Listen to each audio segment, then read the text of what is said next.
Oke, kita sepertinya sudah bisa mulai karena waktu juga udah menunjukkan pukul jam 9 dan sudah ada 300 lebih lah peserta yang sudah hadir. Oke, selamat pagi semuanya. Terima kasih sudah menyempatkan waktunya untuk hadir di seminar pada pagi hari ini. Pertama-tama saya akan memperkenalkan diri dulu. Nama saya Oktandre Ferdian. Saya di sini adalah host dari event atau web seminar ini. Dan saya juga akan memperkenalkan Kepala Jaya Launchpad, yaitu Bapak Hendy Tanadi, dan Bapak Hendy Tanadi dipersilakan untuk memberikan kata sambutannya. Terima kasih. Ya, selamat pagi, terima kasih Okta. Assalamualaikum warahmatullahi wabarakatuh. Waalaikumsalam warahmatullahi wabarakatuh. Waalaikumsalam warahmatullahi wabarakatuh. Om Swastiastu, salam namo buddhaya, salam kebajikan. Selamat pagi, salam sejahtera untuk teman-teman semua. Ya, pembukaannya formal, tapi nanti acaranya jangan terlalu formal ya teman-teman. Biasanya kalau terlalu formal nanti jadi takut bertanya, takut diskusi dan lain sebagainya gitu. Jadi harus cair. Kita nanti sangat santai sekali ya. Pak Ronald juga pembawaannya santai sekali ya, Pak Ronald ya. Jadi nanti diskusinya lebih enak, lebih cair nanti interaksinya. Nah, terima kasih teman-teman sudah berkenan berpartisipasi dan hadir pada seminar pagi hari ini. Total jumlah peserta ada 568 ya oke ya. Didukung 16 perguruan tinggi swasta dan negeri di Indonesia, dan saya pikir ini baik sekali, terlihat berarti antusias dan animonya baik untuk mendukung acara ini. Nah, terima kasih juga kepada Dana Indonesia yang berkenan untuk bekerja sama dengan Jaya Launchpad untuk menyelenggarakan seminar. Nah, latar belakang dari seminar adalah seperti ini, teman-teman. Ya, jadi Jaya Launchpad adalah unit kewirausahaan di bawah naungan Grup Jaya, Pembangunan Jaya, yang dititipkan kepada Universitas Pembangunan Jaya. Nah, kami sangat concern dalam mencetak, melahirkan entrepreneur muda, ya, sesuai dengan cita-cita Bapak Ciputra. Beliau sangat menginginkan adanya generasi entrepreneur lahir di Indonesia. Ya, kalau 2% saja masyarakat itu jadi entrepreneur, ya katanya akan berimpact besar pada pertumbuhan ekonomi satu negara tersebut. Nah, jadi di Jaya Launchpad kita mulai memupuk, mulai dari membangun wawasannya, membangun mindset-nya, ya kemudian kita kawal terus dengan memberikan seminar dan pelatihan, salah satunya hari ini tentang strategi marketing. Begitu. Nah, harapannya apa? Harapannya yang mahasiswa ketika dia masuk berkuliah belum punya mindset kewirausahaan, ya sekarang dia harus punya mindset kewirausahaan. Yang masuk kuliah sudah punya usaha, tapi usahanya masih kecil, naik jadi skala menengah. Yang tadinya belum berbadan hukum, kemudian jadi berbadan hukum. Jadi ada improvement lah dari mindset-nya ataupun dari bisnisnya. Nah, latar belakang pemilihan topik ya membahas tentang strategi marketing adalah praktis. Sejak bulan Maret minggu kedua kita digoncang lockdown akibat pandemi COVID ya, dan yang terpukul adalah berbagai sektor ya, khususnya bisnis. Terjadi apa ya, terjadi kompetisi bisnis, dan di sana strategi marketing menjadi sangat dibutuhkan sebagai kunci sukses, berdaya saing dan menjaga eksistensi bisnis. Nah, hari ini sudah hadir di tengah-tengah kita Bapak Ronald Sutejo. Beliau adalah Business Development Manager Dana Indonesia yang akan banyak berbagi dan sharing kepada kita semua. Ya, saya pikir kita semua tahu tentang Dana Indonesia, bagaimana sepak terjang dan kiprah Dana Indonesia cepat sekali menjadi salah satu perusahaan multinasional yang oke gitu ya, reputasinya. Nah, hari ini kita juga disupport ya. Terima kasih Ibu Fatia Nur Rahmi. Beliau adalah dosen program studi ilmu komunikasi UPJ yang hari ini akan bertindak sebagai moderator. harapannya adalah nanti seminar sungguh bermanfaat buat kita semua, teman-teman. Ya, akan ada lahir gagasan, wawasan, ya, dan pengetahuan baru tentang marketing strategi. Demikian kata sambutan dari saya pulangkan kembali ke host dengan kata terima kasih. Oke, terima kasih Bapak Hendy atas kata sambutannya. Sebelum kita mulai seminar pada hari ini, nantinya saya akan memberikan link yang akan saya kirim di chat. Itu adalah link absensi. Nanti para peserta bisa mengisi link tersebut nanti pada saat 15 menit atau 30 menit sebelum acara selesai. Lalu juga nanti kita akan bukakan sesi tanya jawab ketika pembicara sudah selesai memberikan materinya.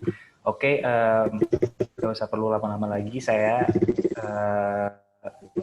alihkan acara ini ke Ibu Fathia Nurrahmi sebagai moderator event seminar pada hari ini. Silakan, Ibu Fathia. Oke, terima kasih Pak Okta, dan juga pertama-tama saya ucapkan terima kasih kepada Pak Dr. Hendy Tanadi selaku Head of Jaya Launchpad yang telah memberikan kesempatan pada saya untuk melanjutkan sesi seminar pada pagi hari ini, yakni bertajuk Marketing Strategy During Pandemic. Jadi pertama-tama saya akan menyapa dulu, salam entrepreneur muda. Terima kasih semua partisipan sudah hadir pada seminar pada hari ini. Kita sama-sama akan belajar terkait dengan marketing strategi di tengah pandemi COVID-19 ini yang tadi juga sudah dibahas oleh Pak Hendy, tidak terlepas dari sektor bisnis, erat kaitannya dengan sektor bisnis. Jadi kita akan sama-sama belajar dari seorang expert di bidangnya, seorang bisnis development manager. Siapa sih sekarang yang nggak tahu Dana Indonesia? Hampir semua orang juga menggunakan platform ini sebagai salah satu akses untuk transaksi kita secara non tunai dan lain-lain. Jadi kita sama-sama akan belajar bersama mengenai marketing strategi khususnya di tengah COVID-19 ini. Namun teman-teman, sebelumnya tak kenal maka tak sayang. Saya akan memperkenalkan terlebih dahulu pembicara kita yang sangat spesial pada pagi hari ini.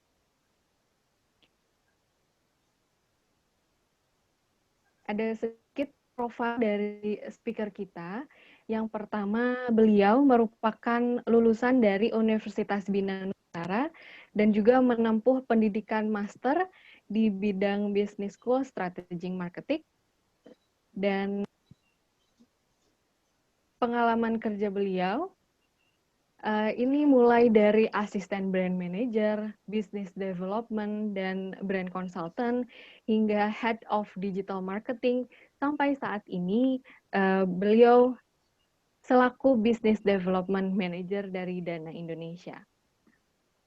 Oke teman-teman, jadi dari profil singkat pembicara kita pada pagi hari ini, mudah-mudahan teman-teman sudah bisa menarik garis merahnya nih, benang merahnya nih, kira-kira hari ini kita akan belajar tentang marketing strategik khususnya di bidang digital nih teman-teman. Jadi teman-teman kan banyak juga, ini dari 16 universitas dari seluruh Indonesia, semuanya rata-rata generasi millennials, jadi kita akan sama-sama mempelajari bagaimana itu bisnis strategi di bidang digital. Oke, sebelum kita memulai sesi diskusi dan juga pemaparan materi, saya akan mengingatkan kembali jika seminar hari ini dibagi ke dalam 2 sesi. Yang pertama adalah sesi pemaparan materi selama 45 menit dan juga sesi tanya jawab atau diskusi selama 15 menit. Dan teman-teman, seluruh peserta bisa menggunakan forum chat untuk memberikan pertanyaan, dan nanti saya akan memilih 3-5 pertanyaan karena keterbatasan waktu. Jadi kita sama-sama akan belajar di waktu yang singkat ini. Untuk itu, tanpa berlama-lama lagi, saya turut mengundang dan juga kita sambut bersama Bapak Ronald Sutejo selaku Business Development Dana Indonesia untuk memberikan materi pada pagi hari ini. Kepada Pak Ronald, saya persilahkan. Thank you Mbak Fathia. Halo Pak Hendy dan teman-teman nih sekalian. Halo pagi-pagi. Halo pagi-pagi. Ya, saya dengan Ronald dari Dana yang sudah tadi sempat perkenalkan ya sama Mbak Fathia. Jadi basically, mungkin sebelum saya share screen ya, kita tuh di Dana selalu mengedepankan yang namanya agile, karena kita kan salah satu startup ya di Indonesia. Jadi saya berharap hari ini nomor satu adalah kita santai aja teman-teman. Kalau ada yang mau posting di chat, ada yang mau langsung tanya, mau bercandaan juga silakan. Karena prinsip kita adalah kita harus belajar, kita belajar nggak boleh tertekan, kita juga harus menjalankan bisnis dengan agile. Yang namanya agile itu kita nggak boleh terlalu kaku. Jadi hopefully kita semua pecahkan semua gunung es di sini untuk bisa lebih santai untuk acara ini. Oke, saya coba share screen ya. Sudah muncul? Sudah, Pak. Oke. Jadi saya akan presentasi sekitar 169 slide hari ini. Kemungkinan kita kelar jam 5 sore kalau gitu. Masih semangat kan ya, teman-teman? Enggak bercanda. Iya. Nanti semuanya pada live. Semangat, Bu, semangat. Enggak. Kita diskusi santai lah hari ini. Kita coba sampai kalau bisa sih sampai on time selesai ya. Oke. Nah, mungkin sedikit perkenalan nih. Tadi kan sudah sempat dikenalkan juga siapa saya. Kebetulan nama saya Ronald Sutejo, sudah kerja, tahun ini udah masuk ke tahun keempat ya di Dana. Tahun 2021, tahun keempat betul. Jadi memang saya graduated dari Binus University. Banyak yang tanya, Mas, atau Pak, atau kok kuliahnya di sastra Jepang sih? Kok bisa nyasarnya jauh banget sampai Dana gitu. Karena memang saya tertarik sama hal-hal yang berbau Jepang. Ya, kalau misalnya di sini ada teman-teman wibu ya salam wibu deh. Terus setelah lulus dari S1 sastra Jepang, akhirnya saya ngambil S2 di strategic marketing. Makanya saya bisa bekerja di business development di Dana. Nah, kebetulan kalau secara pengalaman, saya sebenarnya start karir itu dari 2008. Jadi 2007 lah, karena pas kuliah itu sempat kerja di Binus. Jadi saya bisa bilang sempat 4 tahun punya pengalaman di education industry, which is kerja di Bina Nusantara juga. Jadi kuliah di sana, bantu juga di Binus di divisi marketingnya. Terus sempat juga di FMCG, waktu itu di Wipro. Saya pegang produk direct, produk men's grooming itu udah lama banget sih, di tahun-tahun 2010 lah kita. Nah, setelah itu baru akhirnya saya loncat ke startup. Kalau sekarang kan anak-anak muda ternyata kerja di startup lah ya. Biar kelihatannya santai, rambut boleh begini dan segala macam. Which is ini sesuai dengan jiwa dan spirit saya dalam berkarya. Jadi 10 tahun di startup, sempat di brand consultant, sempat di agency digital, website developer, sempat juga di perusahaan developer aplikasi, sampai sekarang di fintech, yaitu di Dana, sudah 4 tahun. Oke, sedikit cerita-cerita santai nih, hobi, kebetulan hobinya musik. Musiknya agak keras sedikit, jadi kalau ada anak metal ya salam metal juga di sini. Terus saya juga suka otomotif, sempat main mobil klasik dulu, tapi karena ternyata menemukan roda 2 itu lebih seru, lebih menantang, jadi saya sekarang hobi motor. Sudah menikah, istri saya is the best cook wife ever. Dia adalah bahasanya selegram untuk resep-resep masakan. Sudah terbit bukunya juga di Gramedia. Kalau yang mau follow namanya Elimena Rosas. Sedikit promosi istri boleh lah ya. Kalau yang suka-suka masak ada resep di situ. Dan I have one beautiful daughter namanya Adria. Okay? And first of all, I'm a very proud Indonesian karena saya bekerja di Dana dan kita ingin membantu Indonesia untuk bisa lebih ke financial inclusive yang lebih baik. Kalau mau follow saya di LinkedIn, bisa search di Ronald Sutejo. Kalau Instagram saya Ron Kurevi. Silakan. Kalau mau di follow boleh nanti saya. Oke. Sebelum mulai nih, sebenarnya saya sedikit penasaran nih. Tadi Pak Hedi sempat bilang bahwa ada teman-teman yang masih kuliah tapi udah punya bisnis. Cuma sayangnya sebenarnya sih kadang-kadang pengen lihat gitu ya di chat, coba dong siapa yang udah punya bisnis, tapi karena lagi share screen jadi nggak bisa buka chat, apa bisa ya? Bisa, nanti bisa muncul. Yeah. Bisa Boleh penasaran. Oh, bisa teman-teman. muncul. Iya. Boleh nggak teman-teman penasaran deh? Ada nggak ya di sini yang sudah punya bisnis, just want to know gitu? Nggak apa-apa teman-teman di-share aja di kolom chat kalau misalnya ada yang sudah punya bisnis. Jadi mungkin nanti bisa diarahkan juga sama Pak Ronald selama sesi ini. Just curious. Tahu Iya. kenapa? Karena salah satu penyesalan dalam hidup saya ya, benar-benar ini menyesal sekali. Kenapa dulu nggak pas dari kuliah itu udah mulai start bisnis? Karena you can imagine ya, kalau kita start dari kuliah, sekarang saya udah 35, hampir lupa umur kan ya, saking kebanyakan di rumah karena WFH ya. 35 kalau nggak salah. 86 itu berapa? 35 ya, 34. Bayangkan kalau saya I start my business dari kuliah, what happened Rao gitu. Kita bisa lebih bigger, kita bisa start something yang gede dan segala macam, right? Nah, so kalau kalian sudah punya bisnis dari kuliah, dari yang sekarang ini, I'm very envy to you guys. Wah, ada yang asik nih. Bisnis ingin buka jasa joki game. Asik tuh, bro. Jadi you can have money while playing game. Itu juga impian saya dari dulu sebenarnya. Gitu sih. Nah, cuma bagi teman-teman, terutama yang udah punya bisnis nih, atau misalnya kuliah merencanakan mau coba bikin usaha apa gitu ya. First of all, I think you guys know the situation right now, right? Karena first thing first gitu kan, welcome to the new world environment. Saya ingat banget waktu itu masih satu kuliah sama Pak Hendy awal-awal di tahun 2008. Ingat gak, Hen? Kita 2008 itu tuh sebenarnya lagi masa resesi. Tapi yang kena itu adalah di Amerika. Kita impact-nya nggak gitu gede. Dan kita nggak terlalu impact karena kita masih kuliah. Itu jadi Presiden Bush dulu ya?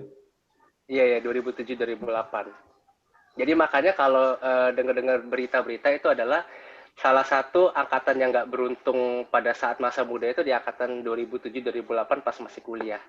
Karena itu semuanya pada deteriorate. Karena kan tren US itu semuanya lagi pada resesi, lagi pada susah. Jadi impact kemana-mana. Cuma karena kita kuliah, jadi kita juga nggak berasa apa-apa. Ketika kita kerja pun juga start dari zero gitu. Nah sekarang kejadian lagi nih. Ada yang namanya pandemi COVID-19. Jadi kita masuk lagi ke new world environment, di mana teman-teman nanti ketika masuk ke dunia kerja, kita mau start business lagi, this is going to be a very new world. Ya, ada lagi yang namanya new normal, behavior sudah beda dan segala macam. Nah, the important thing adalah sebelum kita tahu what we want to start our business segala macam, adalah kita masih tahu sebenarnya market kita, user kita tuh sekarang kayak apa sih? This is going to be different loh. Kita udah nggak bisa ngomong, oh I have an idea to make a coffee karena gue jago bikin kopi gitu. Tapi ketika lo jago bikin kopi, apakah marketnya mau apa enggak? What is the situation within your area dan segala macam? It is very important. Karena apa? Nomor satu adalah people udah change dari ya kita kerjanya biasa ke kantor, sekarang masih WFH. Saya pagi-pagi ini masih WFH. Nanti kalau misalnya udah jam 10 tiba-tiba belum kelar, tiba-tiba ada anak saya nih di belakang Zoom sama sekolahnya, ntar tabrakan suaranya. Jadi people change. Everything is change, as well as everything is change. Nah, kita bisa lihat sebenarnya gimana people change sih secara esensial itu ngelihat dari mana money flow mereka dari spending. Karena you guys know juga sekarang lagi masa resesi. Ketika resesi ini banyak orang suka menabung, dari yang dia mengeluarkan sesuatu untuk ini tiba-tiba berubah. Jadi kita bisa lihat bagaimana perubahan tingkah laku orang itu dari bagaimana mereka spend their money flow. Oke? Nah, coba gini deh. Ini kan kalau kita ngomong perubahan tingkah laku, kita punya satu titik di Indonesia yaitu di bulan Maret sama April. Di mana kita pertama kali kena COVID-19, right? Itu bulan Maret, I remember pertama kali kantor Dana mencanangkan work from home ke semua karyawannya. Oke, ini research diambil dari McKinsey & Company pada waktu itu di bulan sekitar Maret-April kalau nggak salah untuk market Indonesia. Nah, jadi teman-teman bisa lihat nih, apa sih sebenarnya yang berubah pada waktu itu ketika si COVID-19 ini jalan? Nomor satu, Kalau lihat yang bagian groceries, ada peningkatan ini, jadi angka ini adalah angka di mana intensitas mereka mau belanja. Kalau hitam itu berarti berkurang, kalau abu-abu itu berarti stay the same, kalau yang biru increase. Ini ada increasing nih. Jadi orang lebih banyak sekarang beli groceries, orang lebih banyak beli snacks, household supplies, entertainment at home gitu ya. Jadi karena mayoritas kantor-kantor juga pada work from home, orang-orang udah pada di rumah, jadi mereka sekarang lebih daripada gue beli makan keluar, restoran tutup, kita beli groceries aja, masak sendiri di rumah. Terus beli entertainment at home gitu. Jadi di masa itu masa-masa di mana kita udah mulai jadi koki di rumah sendiri masak. Dan yang kedua, apalagi kalau kita lihat di sisi-sisi pengeluaran yang related ke outgoing activity itu malah berkurang, decreasing. Jadi kayak misalnya kita ke restoran, kita beli sepatu, baju segala macam, sampai personal care dan vehicle purchases itu berkurang jauh banget. Karena orang akhirnya udah dirumahkan, ada yang di rumah, jadi mereka udah nggak beli barang-barang kebutuhan untuk hedon-hedon keluar. Ya. Dan ini juga dibuktikan dari ada shifting pengeluaran nih, dari yang tadinya dine-in di restoran, akhirnya mereka lebih prefer untuk beli makanan-makanan yang ready to eat food from yang deliver ke rumah. Terus mereka udah mulai beli bahan makanan, groceries, purchase from grocery stores, itu nambahnya dari plus 10%, sampai kira-kira kalau misalnya setelah pandemi COVID-19 masih mau beli groceries nggak? Masih mau kok, meningkat 18%. Kesimpulannya apa nih sekarang kalau kita lihat? Kesimpulannya adalah sekarang orang-orang lebih suka di rumah, pada waktu itu ya, lebih suka menjadi masak, lebih suka nanam tanaman, itu lagi tren baru tuh. Tiba-tiba ada home cook, tiba-tiba ada nanam tanaman tuh, terus akhirnya nonton Netflix sama YouTube. Gitu. Nah teman-teman di sini ada gak yang berubah di bulan Maret sama April? Ada gak sih yang tiba-tiba dari yang nggak bisa masak karena akhirnya kuliah pun juga online ya kalau nggak salah ya, akhirnya yang biasanya bikin Indomie karena bosen akhirnya makan Indomie mulu, coba deh masak, kita bikin apa gitu. Kalau misalnya ada ya bagus, karena memasak makanan sendiri itu lebih sehat. Nah terus mulai nonton Netflix, mulai nonton YouTube. Oke. Nah, satu hal lagi, ini data yang mau saya keluarkan, masih research dari McKinsey untuk situasi COVID-19 di Indonesia, bahwa jika teman-teman lihat di sini, saya minimize dulu, pengeluaran yang dikeluarkan untuk barang-barang kayak semacam jewelry, watches, luxury brand, motor, mobil itu, purchase-nya itu banyak yang di-cancel dan di-postpone. Karena pada saat itu orang udah tidak berpikir lagi untuk mau punya barang-barang yang dia pakai untuk keluar rumah.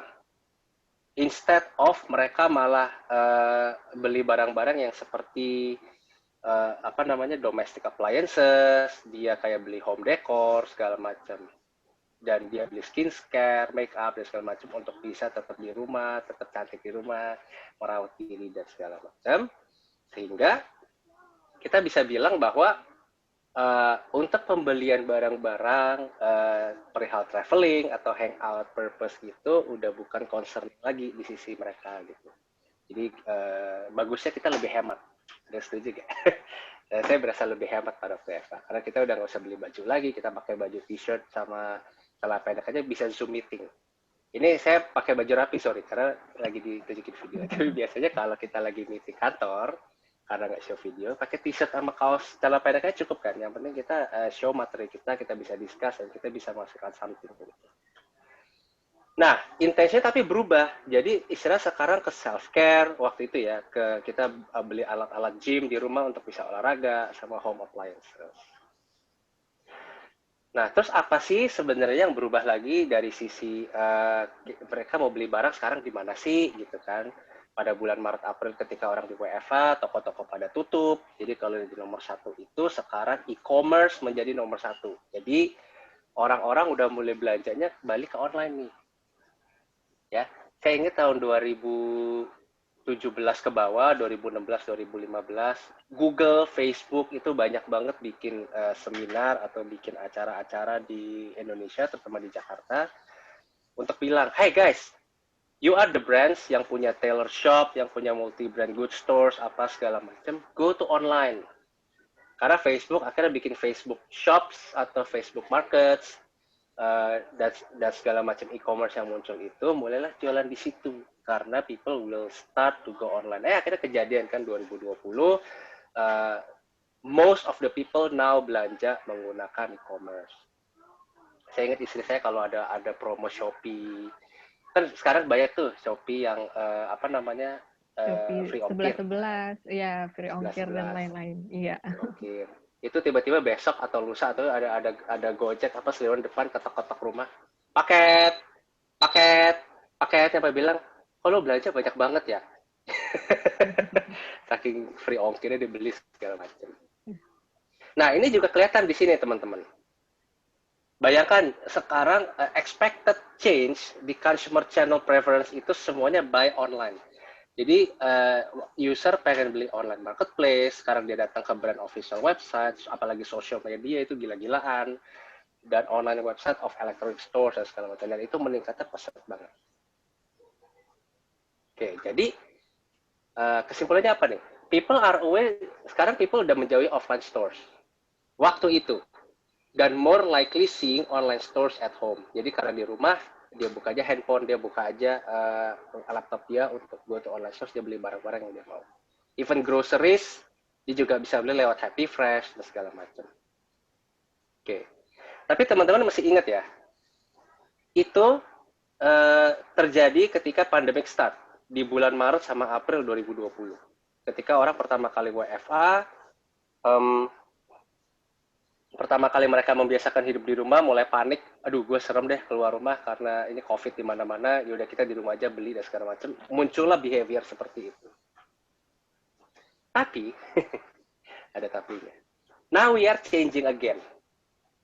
Ya, ini perlu diingat. We are changing itu, jadi bulan Maret, April, kayak sekitar 2-3 bulan di Mei itu behaviornya change gara-gara COVID. Dalam waktu 3 bulan semuanya berubah. Dan berangsur-angsur tuh sekitar bulan Agustus, September, Oktober, sekarang November, itu berubah lagi. Apalagi yang di Jakarta, kelihatan kok. Berubahnya apa? Paling gampang, jalan udah mulai macet lagi. Kemarin Jumat ke kantor udah mulai macet. Setuju ya? Nah, sekarang kita boleh lihat deh. Kita coba compare sama China. Kan yang pertama kali kena kan di Wuhan ya. Itu inget banget lagi masih kerja ke kantor di bulan November 2019, mulai tuh ada berita kan di Wuhan kita kena COVID, dan itu ada kemungkinan bisa menyebar ke seluruh dunia, dan mereka lockdown itu kalau bulan November Desember ya, tapi di bulan April Mei itu mereka udah di cover, it's very fast. That's why ayo kita lihat tuh kira-kira behavior apa sih mereka yang berubah. Nah ini salah satu gambar yang saya ambil waktu itu di kota Wuhan ketika lockdown, jadi benar-benar sepi banget kotanya. Ini kayak sekitar di bulan Desember. And you remember ada yang lihat berita news di bulan Maret atau April ketika kita start lockdown di Jakarta. This is what happened di Wuhan. Semuanya party karena merasa COVID-19 sudah selesai, mereka nggak ada yang pakai masker. Akhirnya mereka party. Kenapa sih kok tiba-tiba orang-orang yang tiba-tiba lockdown karena COVID-19, tadi ya takut keluar rumah karena takut keserang virus, sekarang malah berani tiba-tiba bikin party begini, nggak pakai masker lagi gitu ya. Why? Gitu. The question is why. Before we can answer that why, kita cek dulu nih sebenarnya. Apa sih sebenarnya impact pada waktu di China, terutama during pandemic awal-awal itu? Industri yang paling berpengaruh, yang paling jatuh itu ada 4, yaitu namanya pergi makan karena restoran pada tutup, perjalanan bisnis, istilah traveling karena orang udah di rumah aja, apalagi yang namanya wisata keluar. Sama kan, like Indonesia, ketika kita pertama kali lockdown pun juga di sini semuanya restoran, namanya bisnis restoran, entertainment, traveling, semuanya jatuh. You name it lah. Banyak tuh teman-teman saya yang akhirnya tanya, I want to join you dong di Dana, my company yang di bidang industri travel apa segala macam lagi pada jatuh. The same impact in China. Oke. Dan akhirnya sama juga, waktu kita di Indonesia sama juga sama Chinese people waktu itu. Akhirnya mereka jadi home cook sama enjoy home entertainment. This is a really same situation right now. Nah, we also have the same situation ya. Jadi ini menunjukkan bahwa hampir di seluruh dunia behavior manusia itu sama. Samanya apa? Kalau ketika di research market di China gitu ya, apa sih yang lu pengen lakukan setelah outbreak is over gitu? Jawabannya cuma satu, kayak I want to go out. Karena akhirnya mereka ingin go out dine with others, go shopping, outdoor entertainment dan segala macam. Mereka tuh pengen keluar. Karena mereka merasa bosan di rumah, ya, mereka lockdown lebih parah, kayak 2-3 bulan benar-benar nggak boleh keluar rumah. Kita masih boleh kan, tapi terbatas. Akhirnya mereka pengen banget keluar gitu. Karena itu menunjukkan manusia kan makhluk sosial ya. Jadi ini kelihatan ketika habis pandemi selesai, angka-angka ini tiba-tiba keluar nih, tiba-tiba naik, eksponensial. Jadi yang dari wisata keluar, makan keluar, perjalanan bisnis sama domestic travel itu 3 bulan setelah wabah itu semuanya naik. Karena akhirnya semua orang pada gila-gilaan pengen keluar. See? So, hampir mirip kayak kita nih di Indonesia, terutama di Jakarta sekarang. Kebetulan kayak saya tinggal di Jakarta ya. Kalau yang di kota-kota lain mungkin juga boleh share situasinya seperti apa. Tapi lihat deh, di bulan Agustus aja, saya sendiri sama keluarga tuh bosen banget di rumah. Kayak, guys, ini kita udah kayak 3 bulan di rumah, kerjaannya di depan TV doang, di depan laptop, karena kerja, ayo kita pergi ke mall. Surprisingly, kita kaget di mall tuh rame, akhirnya takut sendiri, ini kok di mall rame banget ya. Berkerumun ya Pak ya. Iya, ini orang pada ada yang bawa virus kayaknya, kok gue jadi ngeri juga gitu. Tapi di satu sisi kita juga bosen gitu. Oke, nah kalau kita mau compare nih sebenarnya sama si Wuhan, ini ada satu video keren. I don't know kalau misalnya saya play di sini bakal lemot apa enggak, tapi I just want to show the situation waktu itu di Jakarta ketika zaman-zaman masih lockdown. Mungkin ada yang pernah lihat, ini karena video dari YouTube. I play ya. This is only 1 minute.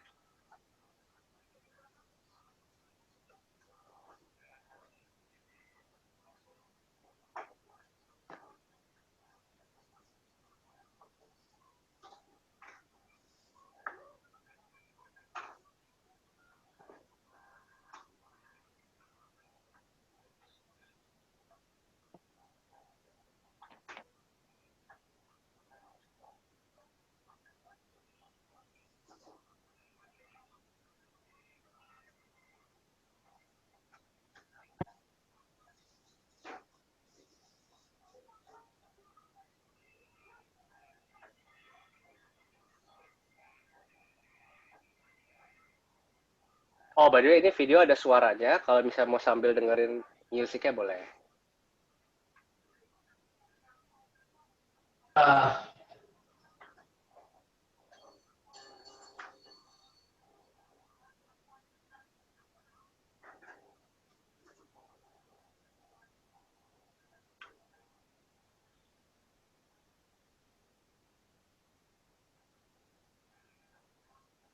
See? Oke. Jakarta kosong banget pada waktu awal-awal pandemi, right? Mendadak Saya sempat sepi iseng ke ya, kantor Pak. tuh. Iya. Betul sekali Mbak Fatia. Itu kosong, enak banget ya jalanan ya. Iya. Maksudnya andai kan tiap hari tuh kayak gitu, kita jalanan kosong, nggak ada macet tuh indah banget. Sekarang saya tanya, yang di Jakarta terakhir keluar gimana kondisinya? Jakarta now. Sudah normal Yuk. kembali, macet lagi. Iya. Lu orang already know lah. Kita tuh sangat sosial sekali, sampai akhirnya ketika disuruh 1 bulan aja, 2 bulan aja di rumah itu udah habis tuh pengennya keluar, jalan-jalan keluar. Gitu.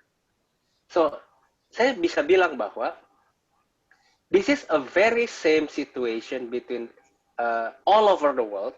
Ketika COVID-19 menyerang, kita berubah behavior. Right? Kita berubah behavior, waktu itu akhirnya ada orang di rumah, tapi kita changing lagi ketika akhirnya orang-orang bosen gitu. Tapi sorry, gue kasih disclaimer dulu ya. I'm not asking you to go out ya. Jadi silakan lihat ke online news portal masing-masing. Karena kalau keluar kan bahaya. Karena masih ada COVID dan segala macam.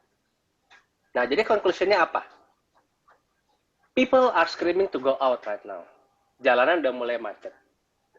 Orang-orang udah mulai pada ke mall. Orang-orang udah mulai pada ke restoran. Kadang-kadang ada beberapa mindset yang pada saat waktu itu dia takut untuk keluar rumah, akhirnya nggak takut lagi. I don't know why gitu ya. Karena kalau ditanya kenapa sih kok bisa keluar ya? Karena bosen tahu gitu. Siapa yang bosen sih di rumah? Apalagi teman-teman mahasiswa gitu. Kalau misalnya yang mungkin nggak kesempatan pulang ke kampung masing-masing, cuma di kosan doang, bosen, right? Ada yang bilang sekarang Jakarta udah kayak biasa, nggak takut lawan pandemi. Bener, bos. Karena semua orang jadi udah mulai bosan di rumah gitu. Nah, ini yang saya bilang namanya tahap pemulihan konsumsi.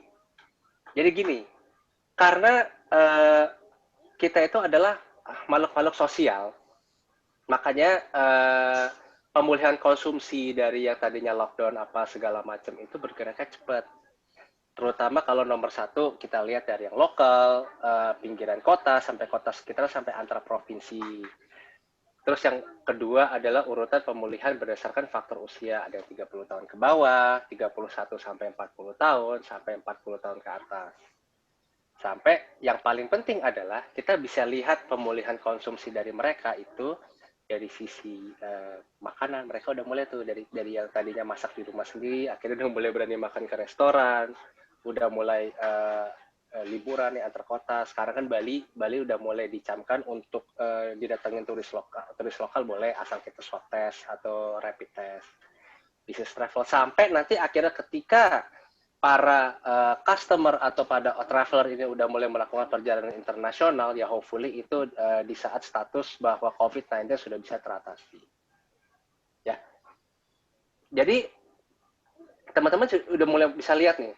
Sekarang itu pun juga mindset berubah. Orang-orang udah mulai traveling, kayak misalnya kita ke Bali, kita mau jalan-jalan ke mall aja udah mulai berpikir nih, gimana cara kita mengimprove personal hygiene nomor satu. Jadi kita bedakan ada dua. Ada yang berpikir bahwa kita mau offline safety, ketika kita keluar itu harus ada personal hygiene, cuci tangan, pakai hand sanitizer, ada yang pakai masker, udah wajib ya sekarang itu, even though kadang-kadang saya keluar lupa bawa masker sampai putar balik ke rumah ambil masker karena itu penting gitu. Kita nggak mau sampai terjangkit yang aneh-aneh istilahnya.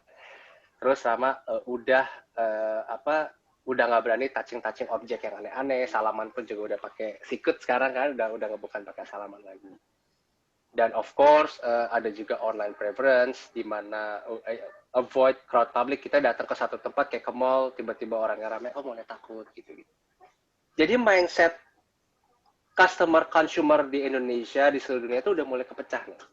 Ada yang namanya kita kalau mau jalan ke offline itu kalau butuh sesuatu tapi is very safety, tapi juga lebih prefer ke yang namanya online preference. Jadi udah nggak ada lagi tuh yang namanya, ayo let's make a coffee shop, it will be ini akan sukses karena kopi saya enak. Tapi you need to have a mindset bahwa sekarang tuh user udah mulai pada online preference di rumah. How can we take that into win? Ya, that's the question, right? Oke. Salah satu yang boleh saya confirm lagi adalah kita Indonesian saat ini sudah balik back to normal outside activity. Setuju atau enggak? Saya setuju. Karena sebenarnya pagi-pagi tadi saya berencana pengen ke kantor gitu. Jadi kalau yang dulu mungkin di bulan Maret April istilahnya ini ada Zoom call, saya di rumah aja deh. Sekarang kayak berpikir ke kantor aja sekalian, mungkin koneksi internet lebih bagus dan segala macam. Tapi karena bangunnya agak telat, jadi akhirnya saya di rumah. Tapi nanti saya ke kantor karena meeting. Jadi kita udah back again to our normal activity. Because of what guys? Because bumi itu terlalu indah untuk kita harus enjoy keluar, bukan dalam rumah. Tapi ya baik lagi ya, I'm not asking you to go out ya, please just watch YouTube gitu, karena virus masih banyak berkeliaran, jangan banyak keliaran dulu di luar, oke? Okay? Disclaimer. Nah, ini adalah 4 mega shift yang akhirnya menjadi perubahan tingkah laku consumer di seluruh dunia dan juga di Indonesia. Oke, jadi kalau boleh saya rangkum dari awal sampai sekarang itu, kita tuh punya mega shift nomor 1 itu stay at home lifestyle. Jadi kita banyak di rumah. Ini saya jangan baca satu. Mau foto boleh silakan. Karena kalau satu-satu banyak banget poinnya.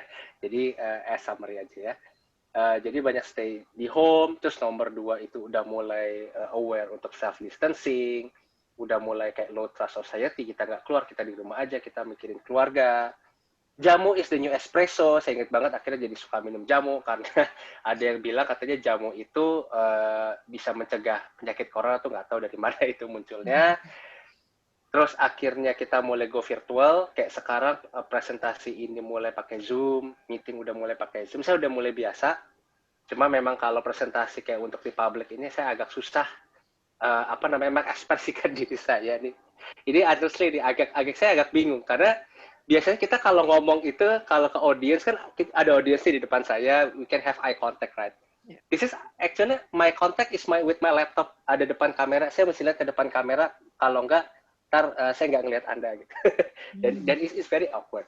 Dan ini people udah mulai kebiasa, jadi kita namanya Zoom generation right now, right? Ibadah juga udah mulai virtual, sampai akhirnya udah mulai kita masuk ke empathic society. Di mana kita udah mulai empati pada orang, kita mulai ada solidaritas, karena udah banyak orang yang meninggal karena COVID-19, apalagi sekarang resesi, parenting juga lebih bagus, karena ada yang udah parenting, kayak belum ya, karena masih mahasiswa semua. Jadi yang tadi kita kerja biasanya lembur-lembur, terus akhirnya saya bisa di rumah, saya bisa dekat sama anak saya dan segala macam.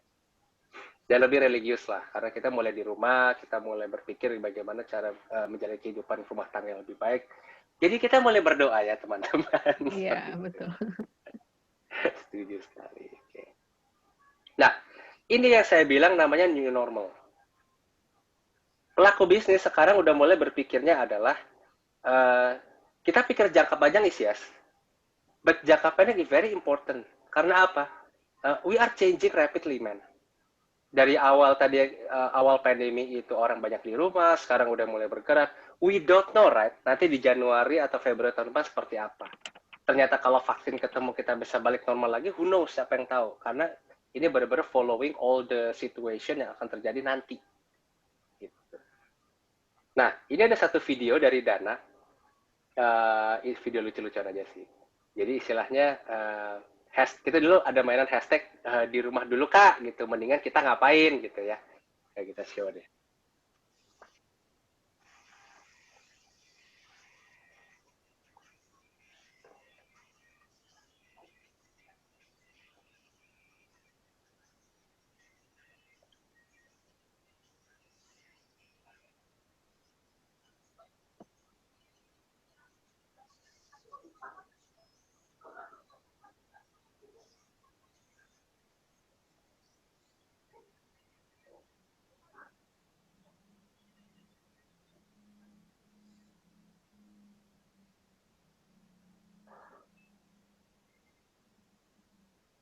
Yang mau nonton bisa datang ke YouTube-nya Dana, kita carinya Dana Indonesia, itu banyak.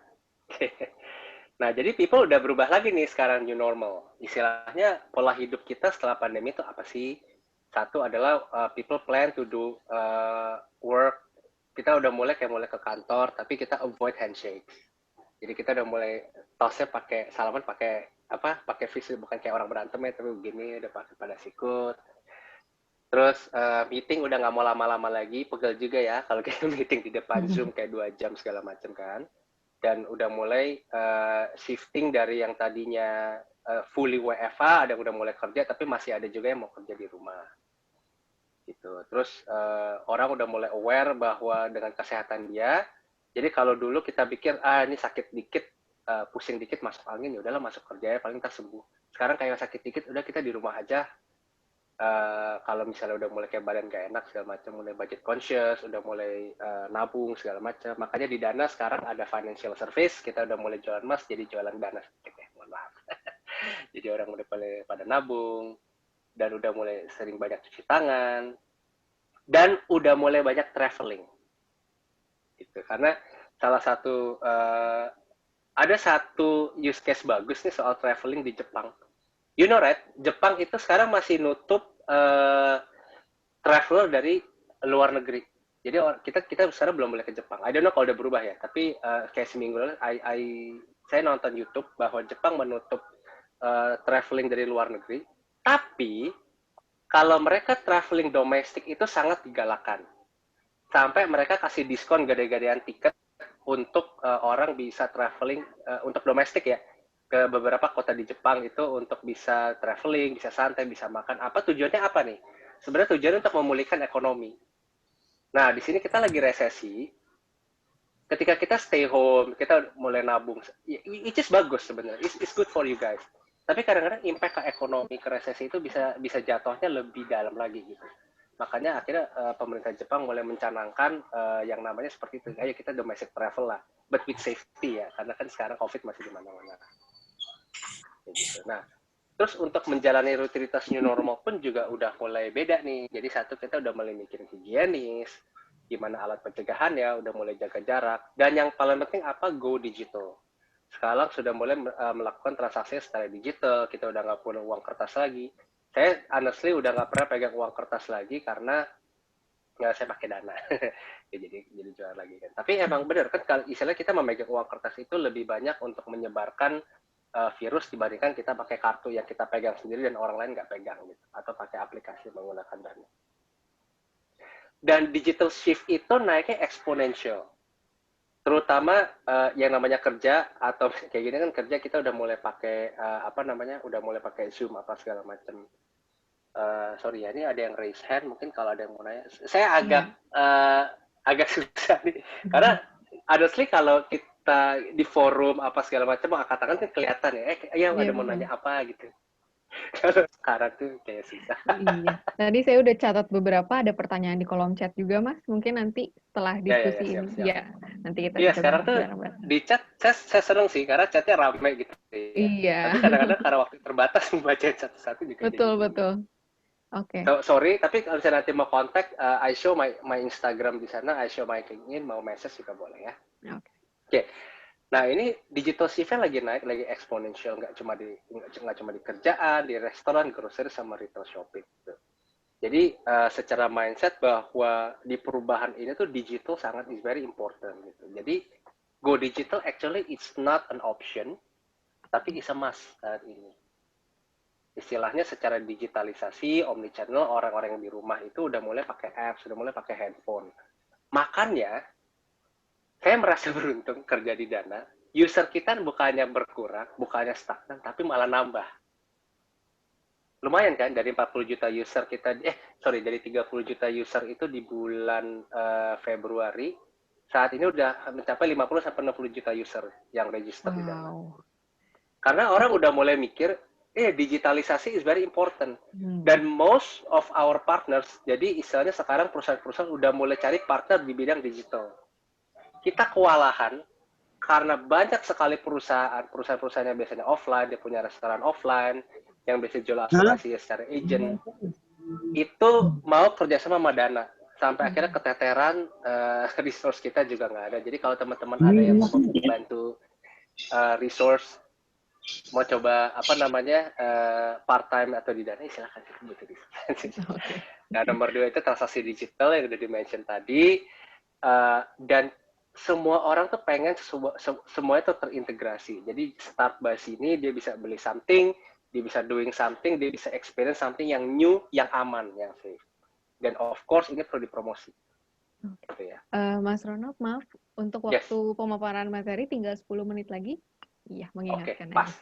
Ya, pas. Tenang. Oke. Siap. Nah, ini sebenarnya poin yang terakhir jadi teman-teman. Coba kalau kita simpulkan tadi dari satu ya. Pertama, consumer kita punya mirip kesamaan sama China, which is China sudah di cover duluan. Kesamaannya apa? Awal-awal dari yang mereka di rumah, mereka suka masak di rumah, mereka mikirnya cuma di rumah doang, mikirnya online doang. Sekarang udah mulai mikir ke offline, sudah mulai berani keluar karena bosen, right? So we have a very similar behavior. Terus di satu sisi karena mereka sudah mulai offline, mereka mencari satu experience baru di mana ketika mereka mau experience something yang offline, kalau bisa ada something yang online, karena mereka di luar pun juga nggak mau berpikir yang cepet-cepet, Mereka mau makan kalau bisa di order dulu, datang langsung makan, terus bisa langsung pulang, karena mereka bisa lebih safe. Makanya kenapa saya bilang yang namanya, if you want to have a business, have a new business in Indonesia, itu mikir satu yang experience apa yang bagus. Salah satunya adalah Omni. Omni channel. Why Omni? Ada yang tahu nggak Omni channel itu apa? Omni channel itu, saya ingat di tahun 2018-2019, masih mikirnya kita ayo pakai augmented reality. Kita ke shop, ke satu toko itu, kita bisa pakai handphone, tiba-tiba kita bisa ngecek, saya kalau pakai baju ini bagus apa enggak. Jadi kita memblurkan line antara offline dan online. Why Omni is important? Karena sekarang, people lebih mikirin di mana kita bisa connect everywhere and anytime in seamless. Kita pengennya semua cepat. Makanya kenapa ketika kita lapar, kita mau jalan keluar karena bosan, berpikir saya coba order makanan dulu di sini, saya lihat dulu deh restorannya buka apa enggak. Oh ternyata buka, saya call dulu. Buka nggak? Oh buka, yaudah kita langsung jalan ke sana. Kalau dulu kan kita masih mikir, ayo makan yuk, kita cari makan di mana, jalan-jalan keluar, cari restoran apa segala macam. Sekarang udah berubah gitu. Semua pengennya tuh yang seamless, yang udah pasti dulu sebelum dia jalan, yang akhirnya ini yang dipakai lagi, handphone. Jadi, instead of you guys berpikir, I want to do business karena saya senang ini, jadi just don't focus on selling your business, tapi gimana caranya bikin satu, how to make your customer wants you. Kalau ada yang mau jadi joki game, who is your customer? That's a very big question. Nomor satu adalah, who is your customers, right? Ketika misalnya tadi kocak ya, ada yang mau bikin usaha jasa joki game, who is your customers? Ya, gamers, right? Gimana cara bikin si gamers ini wants you? You want to open coffee shop, who is your customers? Your customers itu orang yang di apartemen atau orang kantoran. Ya, just how to make your customers wants you. And the important one, how they reach you. Karena if they cannot reach you, ketika mereka takut ke tempat Anda karena mungkin di tempat Anda itu sangat ramai, it's not gonna work. Dan yang paling penting adalah how your customer stays with you. Jadi pikirannya adalah of course customer is number one, but the important thing is how can they want your product. Important is how can they reach you, and the number three is how the customer want to stays with you. Karena sekarang itu customer retention is very important, right? Anda buka satu coffee shop, dengan gampangnya tiba-tiba ada toko sebelah buka hal yang sama. It's very very simple. People are opening business is very fast, right? 1, 2, 3 days punya ideas, ayo kita bikin di Instagram. Gitu. How can make your customer stays with you? Karena ya ini nomor satu. Karena kita trennya itu sekarang adalah customer experience. Kalau saya sebagai customer menemukan satu produk yang experience lebih bagus, I will change, right? Anda main game, tiba-tiba ada satu game baru yang experience lebih bagus, you will move as fast as you can. Karena merasakan, gue udah nggak mau yang ini experience lebih bagus.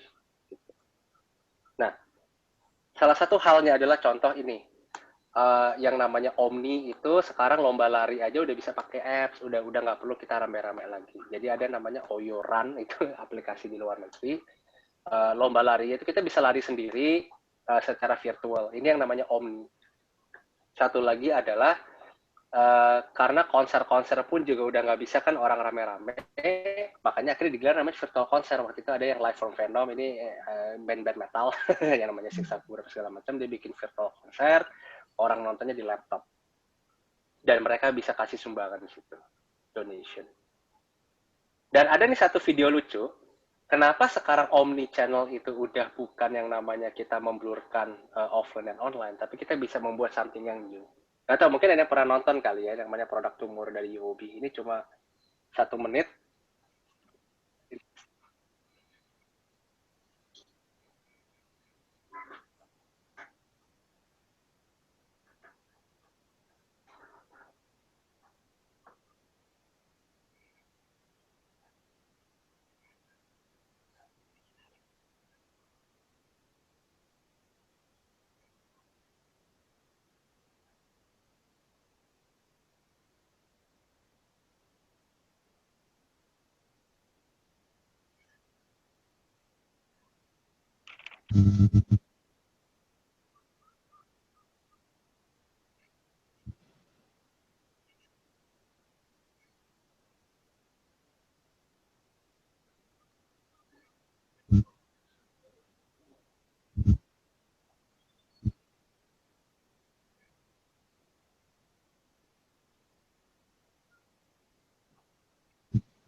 sih.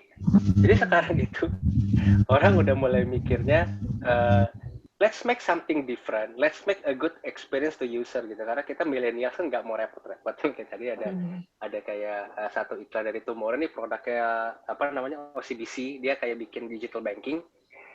Instead of ya kalau bapak-bapak kita kan pengennya punya buku tabungan, kalau apa namanya kita bayar sesuatu tuh ada surat-surat buktinya. Tapi dengan produk baru ini is very simple, is very seamless. Jadi I can say that who deliver the best experience saat ini itu is the winner. Jadi teman-teman mau buka like a very simple business, mau buka kayak jualan apapun, if you have the best experience the user, you win. Jadi you must thinking itu kira-kira what is the best for our users actually and make them stay. Nah, kayak Dana pun juga kita udah mulai kerjasama nih sama Happy Fresh. Jadi kalau misalnya open di Dana itu ada yang namanya Happy Fresh di situ. Jadi daripada you guys pergi ke belanja ke Super Indo yang suka di rumah, itu bisa belanja pakai Dana menggunakan Happy Fresh. Terus kita punya home shopping, kita punya Easy Eats, jadi udah bisa pakai Dana, udah bisa kirim barang juga di sini. Jadi kita udah mulai start something yang very omni. Gak hanya user harus keluar, pakai aja Dana, itu udah bisa kayak belanja, udah bisa beli makan, udah bisa kayak delivery, dan udah bisa belanja dan segala macam gitu. Karena this is the time of dimana kita harus bikin the best user experience ke all to our customers. Ini ada satu bagus nih, kita kan punya namanya fitur Dana Business. Dimana orang ini buka kopi, bisnis kopi di masa pandemi. Dan ini satu insight bagus sih dari dia.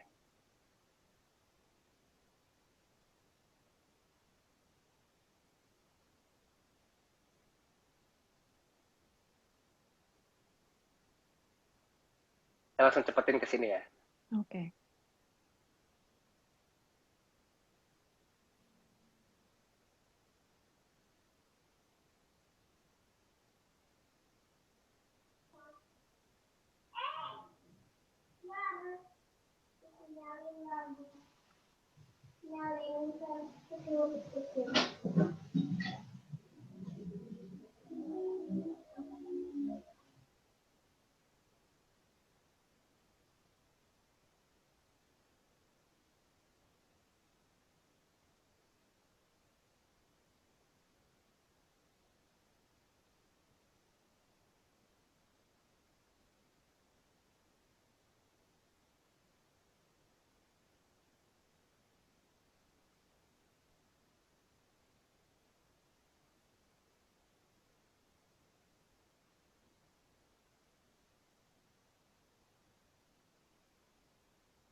Oke, moga-moga videonya tadi bisa dilihat jelas ya, bisa didengar.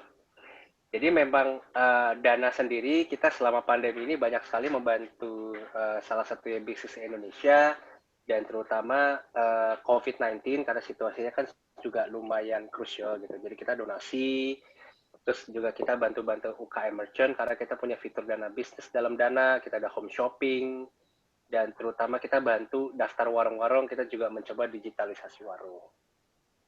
Nah, karena kita sangat concern sama masyarakat Indonesia, dan kita juga mengembangkan bisnis kecil di Indonesia.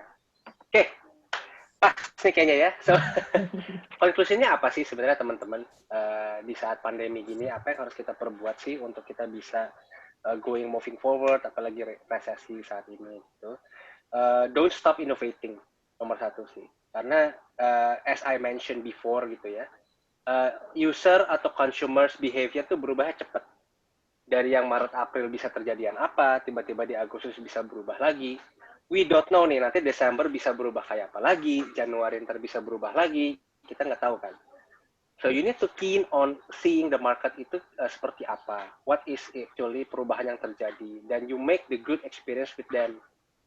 Jadi if you have one business, punya satu kategori jualan barang, jangan hanya berpikir how can we make this item itu kejual gitu. Tapi gimana cara item ini bisa membantu experience user dalam menjalani hari-harinya. Jadi thinkingnya itu sedikit di shifting dari yang tadinya produk, gimana cara kita making profit, tapi gimana cara kita making the user more experience yang lebih banyak ke your product, your brand. Seperti itu sih. Paling ini last video dari kita. Dari Dana, ini 30 detik doang. Kita sekarang ini lagi ada 11-11 nih, lagi ada campaign 11-11 yang namanya Seminggu Jadi Sultan. Bisa lihat di YouTube kita sih.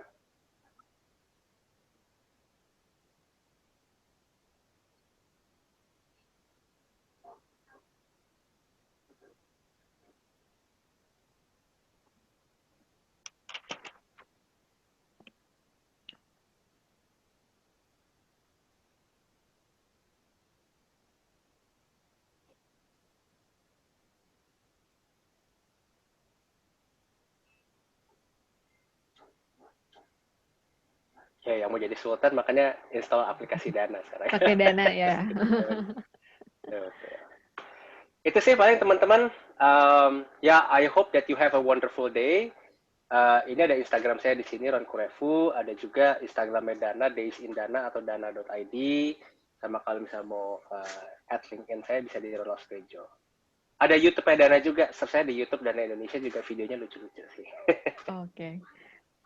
Siap, terima kasih Mas Ronald atas pemaparan materinya. Teman-teman juga, teman-teman peserta, saya rasa sudah banyak nih insight-insight yang cukup menarik, terutama dari Dana Indonesia. Nanti juga bisa di-follow Instagram, YouTube, dan juga LinkedIn-nya dari Mas Ronald, dan juga Dana Indonesia tentunya. Jadi untuk sesi kedua ini kita masuk ke sesi diskusi nih Mas, ternyata antusiasme dari peserta ini cukup banyak. Saya ada rangkum beberapa pertanyaan dari teman-teman peserta.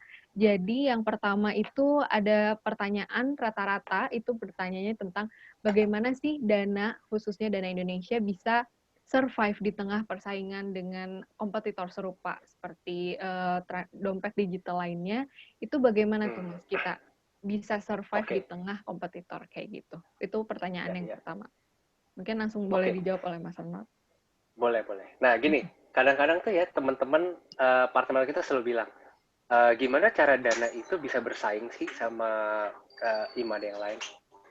Kita di Dana sendiri ya, nggak pernah bilang yang namanya kita bersaing loh sama teman-teman GoPay dan OVO.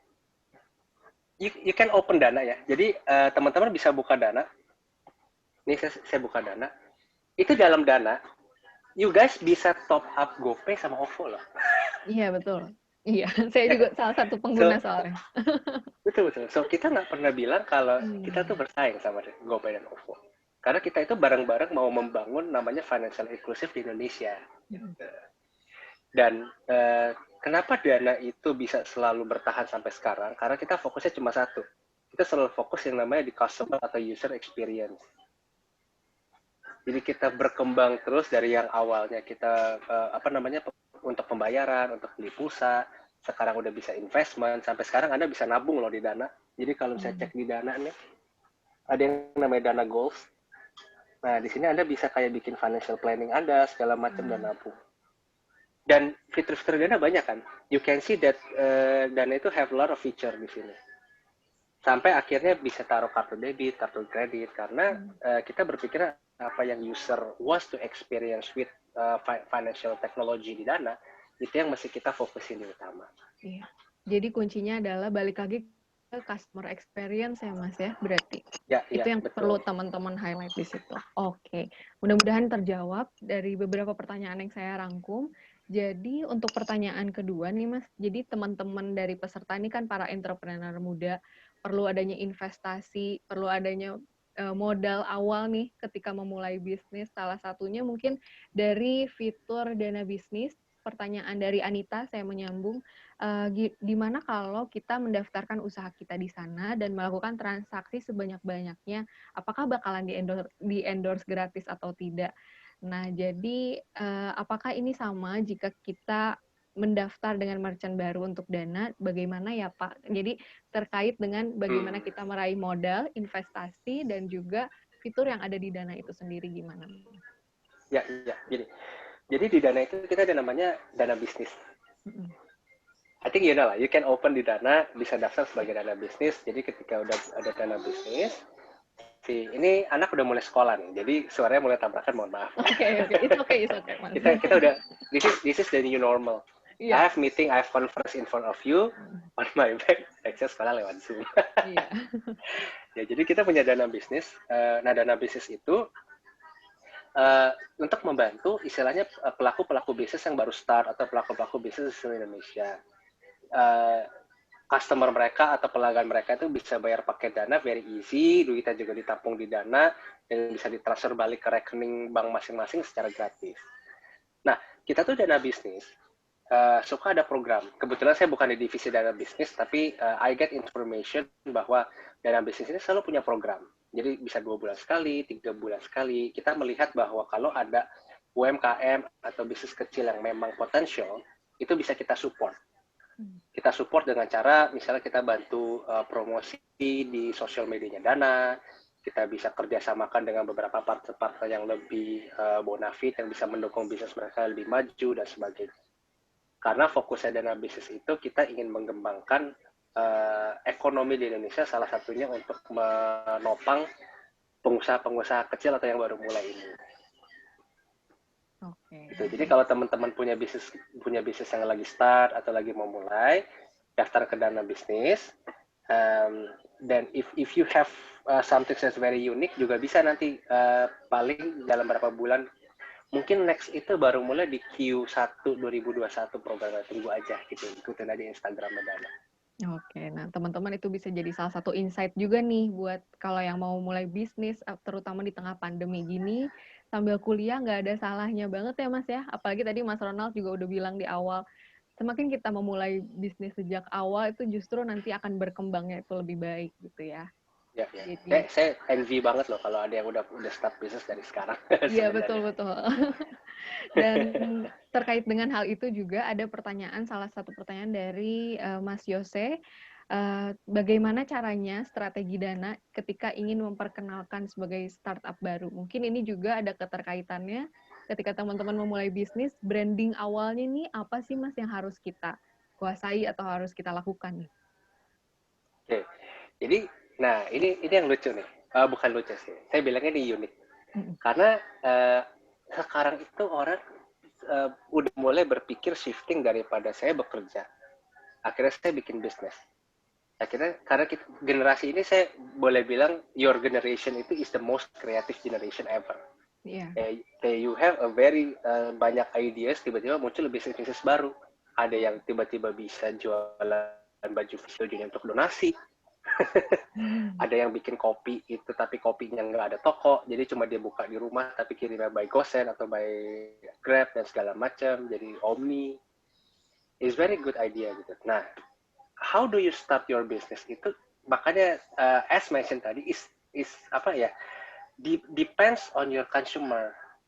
Saya nggak bisa bilang bahwa hi guys, if you want to open business you should do 1, 2, 3, 4 untuk bisa, udah nggak berlaku lagi teman-teman. Okay, sorry, saya mute. Yang lebih berlaku adalah when you want to start your business, Anda pasti punya satu expertise tertentu kan, punya produk tertentu. You want to check, you need to check who is your customer. You need to ask yourself, saya punya expertise di sini, saya punya produk ini, who is my customer? Karena dari 10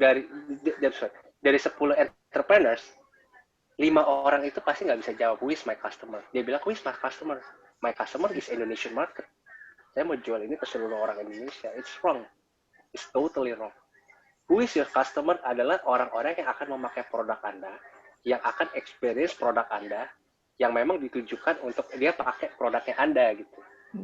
Anda jualan kopi, who is your customer? Orang kantor, orang di sekitar rumah Anda, tetangga Anda, atau tetangga Anda sama orang kantor dan sebagainya. Start dari situ, then you can create a very good experience to them. Gitu.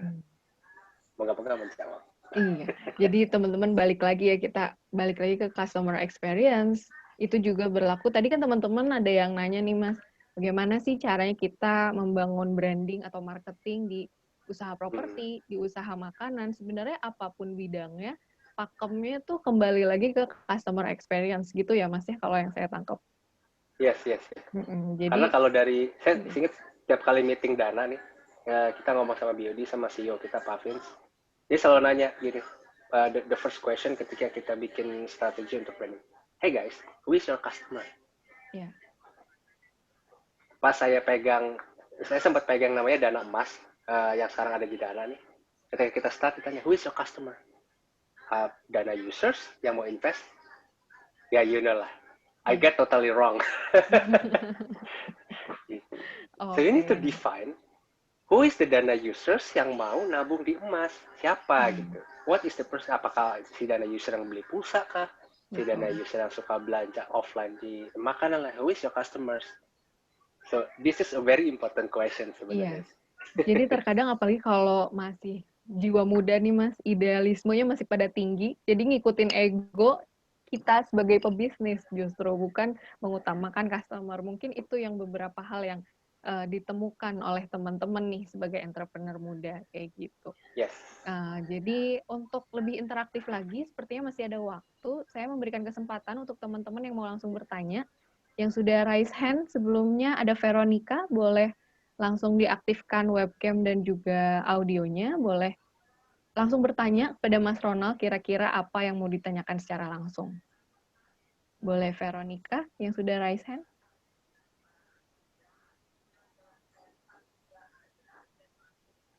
Atau yang lain kalau mau ngasih insight secara langsung, ngasih tanggapan ataupun pertanyaan kepada Mas Ronald, mumpung ketemu loh ini. Kapan lagi kita bisa diskusi secara langsung dengan expertnya? Mohon maaf nih, secara komunikasinya kita agak susah sudah di Zoom. Iya. Ya. Kalau enak tuh ketemu langsung, ada yang tanya, mau tanya apa? Betul. Gimana saya bisa samperin, ngobrol gitu ya. Kalau sekarang tuh kayak ya kita Zoom generation lah ya. Let's embrace it. Ini juga pesertanya cukup banyak, jadi saya nggak bisa lihat webcamnya satu-satu, tapi kurang lebih seperti itu, Mas. Pertanyaannya. Ada satu lagi pertanyaan dari Joshua. Bagaimana Dana dapat mempertahankan durability sebagai e-wallet dan juga bagaimana Dana mengafiliasi customer agar adanya ketertarikan kepada customer tersebut? Bagaimana branding yang digunakan oleh Dana juga tadi sudah dijawab. Mungkin lebih ke durability dari Dana itu seperti apa sih? Pertanyaan dari Joshua seperti itu, Mas. Ya. Ini, sorry ya, kalau boleh saya tanya lagi nih. Ini durability-nya itu dalam hal apa? Karena kan durability itu banyak. Kita ngomongin durability dari apps kita, durability dari apa sih kalau boleh tahu? Nah, boleh mungkin Joshua yang bertanya, boleh langsung menanggapi secara langsung, bertanya secara langsung supaya lebih jelas.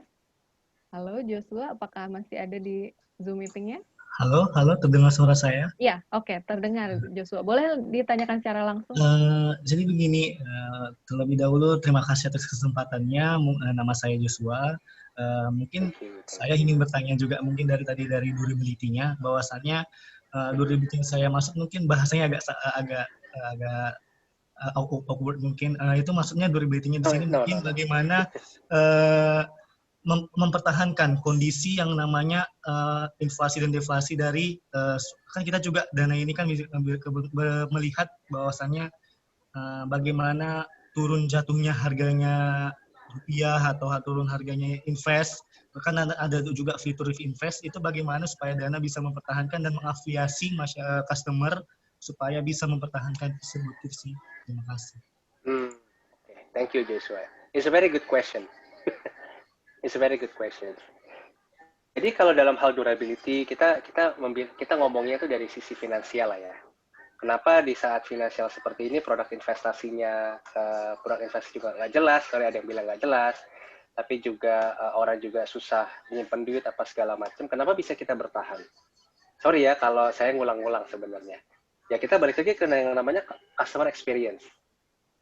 Oke, karena kita want to check our customers, user Dana itu macam-macam, ada banyak banget. Jadi kalau ditanya who is your customers, we have some couple of customers yang mau kita targetin. Okay? Satu hal, ketika misalnya kita mau keluarin produk yang namanya produk investasi as a start, kenapa tiba-tiba Dana munculnya emas? Ya kan? So we want to check sebenarnya kalau secara behavior user saat ini di produk investasi, ini is very technical answers adalah harga emas itu lebih liquid dibandingkan kalau misalnya Anda mau investasi di reksadana, saham, dan sebagainya.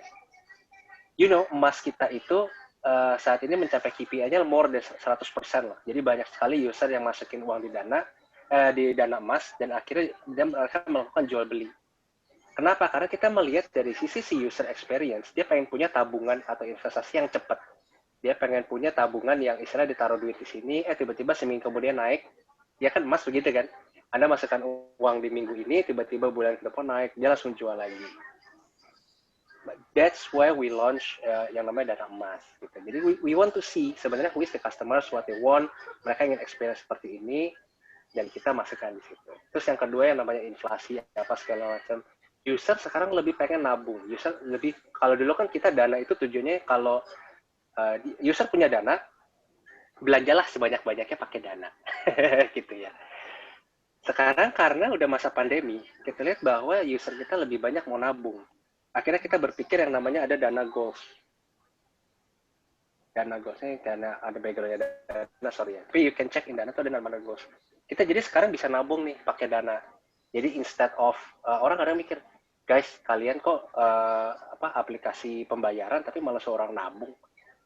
Ya karena our customer saat ini kondisinya ingin menyimpan uang lebih banyak dan uang itu dipakai untuk macam-macam gitu. Ketika misalnya sekarang banyak orang yang gajinya dipotong gitu kan karena masa resesi, jadi mereka mau nabung, dia bikinnya di dana goals gitu. Dia bisa nabung uang di situ dan segala macam.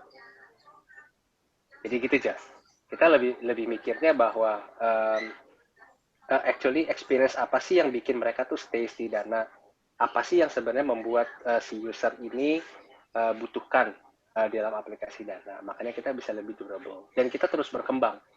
Karena di dana itu setiap bulan, walaupun lagi WFH gini, kita punya 3-5 fitur baru yang pasti selalu live di dana. Dan fitur baru ini mengikuti what is our customers want to experience with us.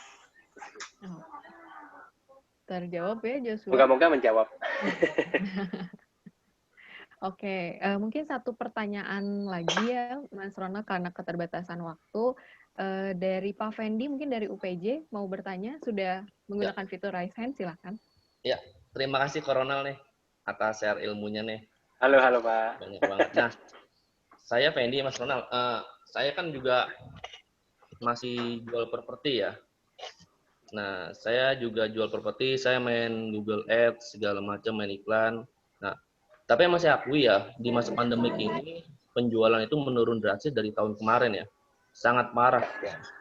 Nah, karena teman saya juga di properti. Nah, menurut Mas Ronald nih, masukan apa nih? Sebagai, maksudnya, ketemu sama ahlinya nih, business development ya kan. Masukan apa nih? Saya juga punya website juga, ya kan, www.serpongparadise.com ya. Masukan saya, masukan Ronald, apa nih buat saya atau teman-teman di bagian properti ya kan untuk menjual biar penjualan bisa meningkat lagi atau gimana gitu ya kan. Boleh. Ini saya boleh bilang ini questions yang benar-benar pas. Tahu nggak kenapa? Kenapa? Pak Fendi jualan properti di Serpong ya? Iya benar. Tahu Tabebuya kan? Oh, tahu Buya, tahu. Nah, saya baru kena tuh kemarin akhirnya beli Oh, beli. Tabebuya. Padahal Mas Karona, Gini, karena padahal saya di sana jual juga saya. Ketemunya di sini ya. Terus kita jadi transaksi properti di sini. Bisa Jangan, tapi kebetulan emang saya, udah transaksi. Saya kenapa kena di Tabebuya? Ini pinter loh dia marketingnya. Jadi waktu itu saya Tabebuya ini kan kayak satu properti yang memang untuk bilang apa ya, millennials ya. Dia jualannya smart home. Dia jualan rumah-rumah tuh yang rumah-rumah yang udah full furnished. Dan cara mereka menyampaikan itu sesuai dengan market yang mau mereka tuju. Jadi nih, saya orang awam nih, bukan penjual properti ya. Konsumen, sebagai konsumen. Sebagai konsumen. Kalau orang dulu jualan properti, pasti kan mikirnya gini, Pak, saya punya rumah bagus nih, rumahnya developernya bagus, punya lingkungannya bagus, daerah sekitar bagus kayak gitu kan. Tapi ternyata karena masa pandemi, si yang jual Tabebuya ini shifting. Dia shifting, dibilang, Pak, mau gak Pak punya rumah yang di develop sama Jepang? Maksudnya gimana nih? Iya, kita ngambilnya ini karena dia punya teknologi dari Jepang. Jepang itu kan sekarang lagi berkembang di properti di mana dia bisa bikin rumah-rumah kecil tapi efisien gitu. Jadi rumah kecil ini kelihatan lebih gede, kita interiornya juga bagus, disusun juga baik, lingkungannya oke. Terus dekat juga kemana-mana, ada sistem pakai card segala macam. Jadi cocok nih kalau misalnya buat Bapak yang kerjanya di startup company, tech company, apalagi ini udah deket The Breeze. The Breeze kan banyak perusahaan tech company. Dan sih tadi rencananya mau pindah situ sebenarnya. Kayaknya tetap tarik juga. Which is beda, right? Cara ngomongnya beda. Kena banget ke saya. Oke, maksudnya lagi nyari rumah tuh yang benar-benar kayak really smart. Terus dia ngomongin juga Japan, ini Japanese design segala macam. Udah, jadi karena kena ya mohon maaf gitu. Tapi emang gue nggak nyesel sih. Cuma belum jadi aja. Itu sih, Mas. Iya, tahu. Udah paham saya, Pak. Ya. Terima kasih. Jadi ada transaksi juga nih ya. Ternyata ketemunya malah di Zoom meeting nih antara customer juga. Dan berhubung keterbatasan waktu nih Mas Ronald dan juga seluruh peserta, meskipun masih banyak pertanyaan-pertanyaan, tapi mohon maaf jika belum bisa terjawab semua. Jadi untuk sesi diskusi pada seminar hari ini dicukupkan sekian. Mudah-mudahan teman-teman juga bisa mendapatkan insight-insight yang sangat menarik gitu dari Mas Ronald dan juga khususnya Dana Indonesia. Nah, untuk itu, sebelum menutup seminar hari ini, saya akan memberikan kesimpulan dari materi yang sudah disampaikan dan juga sesi tanya jawab. Yang pertama, untuk para peserta jangan takut untuk memulai bisnis sejak awal, karena semakin dini kita memulai sebuah bisnis, maka akan semakin berkembang ke depannya. Dan yang kedua adalah perilaku dari customer itu berubah seiring dengan kondisi dan juga dinamika keadaan yang ada. Untuk itu kita sebagai entrepreneur, khususnya entrepreneur muda, harus bisa mengikuti dinamika yang ada pada customer tersebut. Dan yang terakhir, yang selalu kita ulang dari materi pada hari ini adalah kita harus mengutamakan customer experience ketika membuat produk, develop branding dari sebuah bisnis yang akan teman-teman mulai, baik sudah ongoing maupun masih ada di perencanaan teman-teman. Jadi dari tiga kesimpulan itu, mudah-mudahan semuanya bisa mendapatkan ilmu dan juga menambah pengetahuan tentang marketing strategi khususnya di kondisi pandemik COVID-19 yang sedang kita hadapi seperti ini. Dan untuk sesi selanjutnya, kita akan mengadakan foto bersama. Foto bersama nanti per slide akan dibantu oleh Mas Okta. Mas Okta udah siap? Iya, siap. Untuk para peserta boleh diaktifkan videonya ya. Oke. Karena ini slide-nya kan lumayan banyak, ada 19 slide, masih ada 457 yang bergabung. Jadi akan lumayan makan waktu, jadi kita coba. Oke, slide pertama ya. Sebentar. 1, 2, 3. Oke, sebentar. Saya perlu copot ikatan rambut nggak? Nggak usah kan? Oh, boleh Pak, boleh. Nggak bercanda. Nggak Just usah. kidding, just kidding. Oke, sebentar. Ini kita masuk ke slide 2.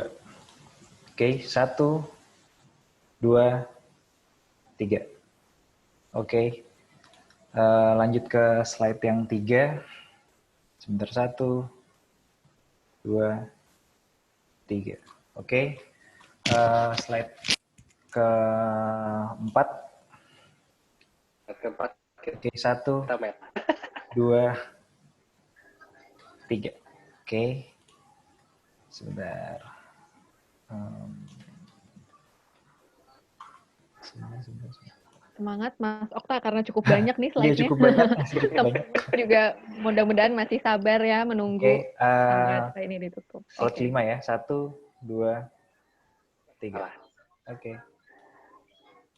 Sebentar. Oke, slide ke-6. 1, 2, 3. Oke. Masuk ke slide ke-7. 1, 2, 3. Ya. Oke. Slide ke-8. Ya, 1, 2, 3. Oke, slide ke-9. Sebentar, 1, 2, 3. Oke, slide ke-10. Lumayan banyak ya. Ya, 1, 2, 3. Oke. Oke, slide ke-11. Saya udah nggak ikutan kan ya, slide 10 sana. Oh, sudah enggak, Pak? Bapak Sudah di slide enggak. pertama. Udah siap. Oke, 1, 2, 3. Oke, slide ke-12. Semangat, Okta. 1, 2, 3. Oke, ke-13. 1, 2, 3. Oke, slide ke-14. 1, 2, 3. Oke, slide ke-15. 1, 2, 3. Slide ke-16. Ya, 1, 2, 3.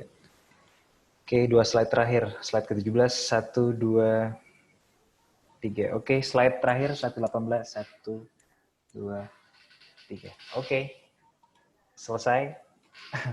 Untuk Sekali lagi terima kasih Pak iya. Ronald untuk waktunya, atas Terima komentarnya kasih. sangat luar biasa. Kita mendapatkan banyak banget pelajaran di seminar hari ini. Ya, gimana Bu Fathia? Ya, terima kasih. Tadi juga saya ingin menyampaikan khususnya pada Pak Ronald dan juga seluruh peserta yang sudah menghadiri seminar dari pagi hingga menjelang siang hari ini. Mudah-mudahan masih semangat hingga akhir dan juga bisa mendapatkan ilmu yang bertambah terkait dengan marketing strategi. Mungkin saya sebelum kembalikan lagi kepada Mas Okta dan menutup sesi seminar hari ini, saya mau ada pantun sedikit. Ikan hiu pakai skuter, I see you later.